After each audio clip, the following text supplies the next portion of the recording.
Welcome back to Crypto Academy. Yesterday I told you exactly what to watch and the market delivered it perfectly. Today we're breaking down what happened, what the daily and the 4-hour charts are telling us right now, and the most likely path forward for Bitcoin from here. Exactly as discussed yesterday, BTC dropped into the 79,800 area, grabbed the liquidity cluster sitting below the support, and reacted strongly from that zone. This was a textbook liquidity sweep. The market came down, flushed out the weak longs, collected the stop losses sitting below that level, and reversed. That's the market clearing the road before it makes its next real move. And now things are getting very interesting on the daily time frame. On the daily chart, BTC is running directly into a major resistance zone, and not just any resistance. Right here, the 200 EMA and the 200 SMA, both sitting strong as dynamic resistance levels. These are the big moving averages, the one institutions watch. At the same time, price is also respecting the upper resistance area near 82,000 to 82,500. So we got both a static resistance and a dynamic moving average resistance converging into the same zone. That makes it one of the most critical area on the entire daily chart right now. Buyers need serious volume to break through this zone clearly. Without it, the resistance will hold. Now, here is something every trader needs to pay attention to right now. The current structure is showing a bearish evening star formation.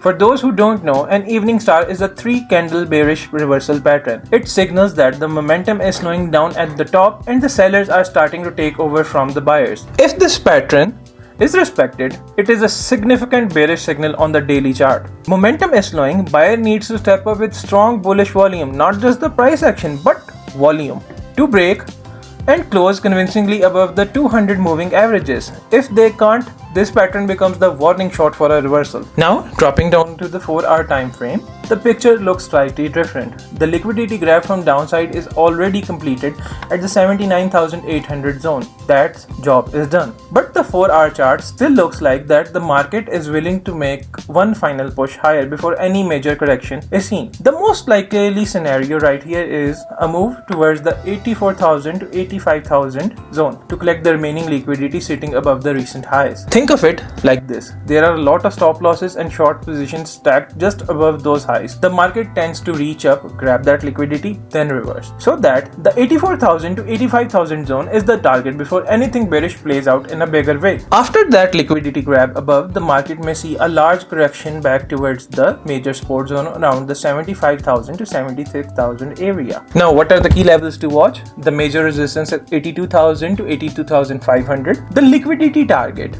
the 84,000 to 85,000 zone. The 79,800 liquidity grab is already done. The major support zone is the 75,000 to 76,000 zone. Now for the bullish case.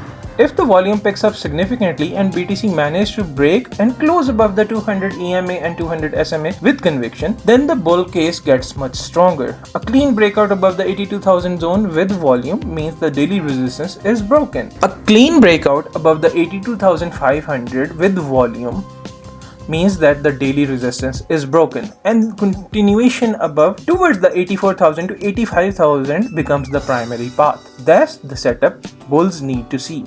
Not just a wick above, a strong candle close above both moving averages. On the other side, for the bearish case, if the rejection continues from this zone and the evening star pattern is respected, then the probability of a deeper pullback increases significantly. In that case, even if we get to the 85,000 to 85,000 liquidity grab first on the 4 hours, the correction that follows could be large. The target zone to watch for the bigger correction is the 75,000 to 76,000 zone. And remember, BTC is still inside a rising wedge, which is naturally bearish pattern. Don't chase longs near the resistance. Now, a quick word on the altcoins, because BTC's move directly affects them. If BTC does push one more time towards the 85,000 zone, altcoins may continue their short-term momentum, and we could see one more wave of alt pumps. Some already overextended alts could squeeze higher in that scenario. But and this is important, if BTC then rejects from that resistance afterwards, most of the overextended altcoins will likely see a sharp retracement. Alts that pumped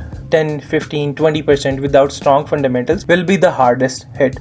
Be very selective about what you're holding through that potential top zone.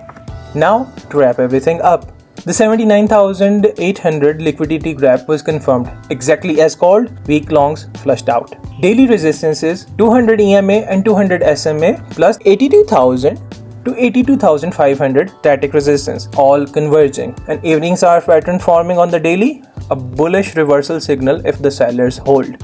For our likely path, one more push towards the 84,000 to 85,000 zone to collect liquidity above the highest. Correction target, the 75,000 to 76,000 major support if the rejection plays out. Altcoins, they follow the BTC's lead. One more wave possible, then be cautious. That's the full daily and 4-hour breakdown for today. The market gave us exactly what we expected.